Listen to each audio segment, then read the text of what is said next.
Hello students, I am Assistant Professor Yeshwant Bora from LG School of Law, and today we'll be discussing about the dying declaration, and it is very you can say that important topic, very tricky topic, and again a very interesting topic at the same time. So now we'll move further to our slides into our presentation. Now, section 32 it talks about when the statements which are written or verbal of a relevant fact made by a person who is dead or who cannot be found or who become incapable of giving an evidence for whose attendance cannot be procured on amount of delay of expenses which under the circumstances of the case appear to the court unreasonable are themselves relevant fact in the following cases. Okay, so now you'll see there are five categories of people who are mentioned in the section 32. Now what are these five categories? First, the person. It's like you can make a diagram like this, that statement which can be written or oral are a relevant fact which are made by the first by the person who is dead, second by the person who cannot be found, third by the person who has become incapable of giving the evidences, fourth by the person whose attendance cannot be procured without an amount of delay or expenses, and again under such circumstances of the case appear to the court unreasonable. Now all those statement which are given by these kinds of person, okay, are themselves relevant in the following cases. Now what are the circumstances in which all the statements given by these kinds of person are relevant? Okay, so first it is when it relates to the cause of death of a person, or second, or is made in the course of business, third, or against the interest of the maker, fourth, or the opinion as to the public right or custom or matter in the general interest, fifth, relates to the existence of any relationship, sixth, is made in a will or deed relating to the family affairs, seventh, in any document relating to the transaction mentioned in section 13 subclause A, or 8 is made by several persons or expresses feeling relevant to their matter in question. So there are 8 cases, or you can say that 8 circumstances under which the evidences which is been given by these four kinds of people will be relevant and will be acceptable or admissible. Okay, now moving further, you see that what is dying declaration, as we all know the term dying declaration, right? So the term dying declaration is based on the maxim nemo moriturus perismeter mentere. Okay, nemo moriturus perismeter mentere, it means that the man will not meet his maker with the lie in his mouth. And in generally it says that the person who is dying can never say the lie, or can will always say the truth. As we all know, you must have heard from the people also, and from the movies also, that the person who is dying, he can never speak lie, right? So it means that the statement which is made by a person as to the cause of his death and as to the circumstances of the transaction relating in his death, now that statement can be called as a dying declaration. Okay, now you must like you got the definition of the dying declaration. Now we'll move further and we'll see that what are the statements which relates to the cause of death.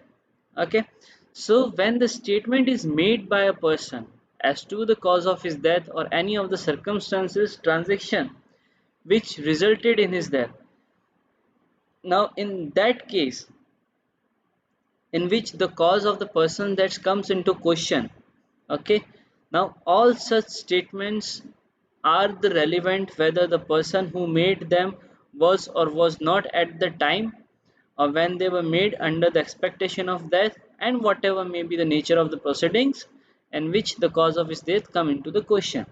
Now you will see that any statement which is made by a person, that you must have seen in so many movies and serials, that the person is on his deathbed and he was like he was a victim of some crime, and he was in deathbed because of the particular crime, and before on deathbed he gave some statement regarding his cause of death. Okay, I died because of that particular person, and he stabbed me, and he gives the name of the person. Okay, now in that case, all that statements which are regarding to the cause of his death, okay, will be the relevant statement under section 32. Okay, or which shows which proves that the particular statement is, or the nature of the statement or nature of the proceedings which the cause of his death comes into the question. Okay, getting like have you got it? Now moving further, you will see these essential conditions must be fulfilled to get to bring this particular section into the picture. Now you'll see the person making the statement dies. If in case the person making the statement is alive, then it will not be termed, that statement will not be termed as a dying declaration. Or in the dying declaration, the person has to, like, if the person died, then only in that case that particular statement will be termed as a dying declaration. Now the second essential condition is that the statement must relate to the cause of death. It should not, like, the statement should not relate to any other thing. Like, he was on that bed, the person is on that bed, and he says that I have done so many things, I have done this many things, and I regret all these things. No, these all statement will not be termed as a relevant statement under section 32. If he says that I died, that particular person killed me, he planned my murder, and this that is the reason uh, I am dying, or that is the cause of my death. Now that statement will be uh, termed as relevant under section 32, and it can be related, or it can be included in the dying declaration, or it can be said as a dying declaration. Now the third essential conditions, the circumstances of transaction must result in his death. Now the circumstances in which he is giving the statement, okay, that circumstances must result into his death. Okay, if in case he is alive, then in that case he is, that particular statement will not be termed as a dying declaration. Now the fourth condition is the question of death is pending. Now what the question of death, like how the person died, who was behind the death of the person. Now if in case this question is pending and his statement is giving the answers of all the questions, then in that case that particular dying declaration will be the relevant dying declaration, and it can be uh, included, or can be taken off. If all these conditions are fulfilled, then it can be taken in the definition of, or sorry, in the under section 32. Now you will see that this particular section is like, it does not talk about the expectation of death of the person, either the person is dying or the person is not dying, but this particular expectation of death plays, or you can say is plays a very important role. Why? Because if there is a higher possibility of the death of the person, then in that case that particular statement which is given by the deceased, or which is given by the person, will be having the more evidentiary value of the dying declaration. And if in case the person alive, then the evidentiary value of the dying declaration will not be that much high, or which is not be that much relevant.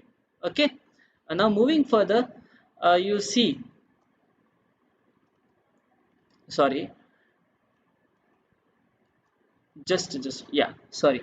The essential conditions must be fulfilling what are the essential conditions to fulfill the dying declaration more reliable? Now first, dying declaration is not the result of tutoring, coaching or prompting to somebody, and deceased was in fit state of mind to make the statement. Now you'll see that dying declaration is not, it should not be the result of any tutoring, like the person is sitting beside him and he is saying कि yes इसने किया, हाँ हाँ इसने किया, ऐसे किया, वो किया, and it should not be coaching or it should not be prompting by somebody. It should be by the person himself, and it should be according to his free will.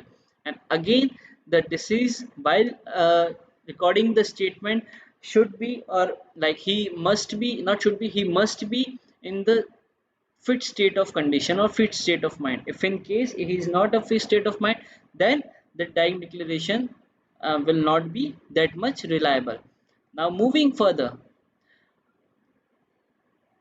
see the statement which are made in the course of business. Now we're moving to the another subclause. It says that when the statement was made by such person in the ordinary course of business, and in particular when it consists of any entry or memorandum made by him in a book kept in ordinary course of business, or in the discharge of his professional duty, or of acknowledgement writing or signed by him of the receipt of money, goods, security, properties of any kind, or of document is used in the commerce written signed by him at the date at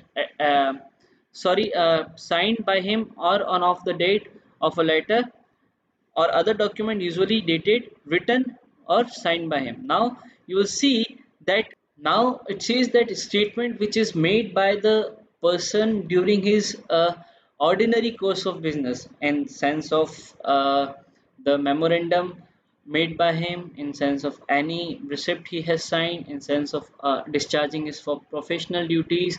Okay, so all these statements or all these evidences will be termed as the relevant evidence under section 32 subclause 2.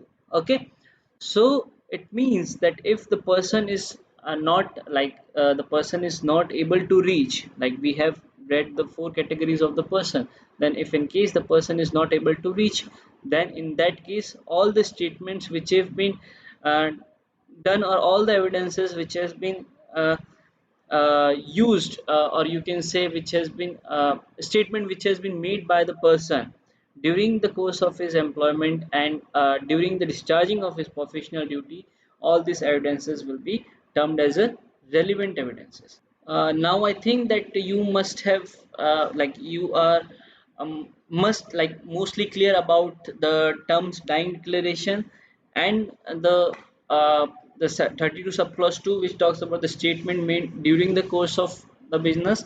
Okay, now I'll take your leave, and we'll see you in the further lecture, in the next lecture whenever it is coming. Okay, if in case you have any doubt, you just write in the comment box and your doubt will be resolved. So thank you for your time, and study hard and take care of yourself, and I'll and take care of yourself.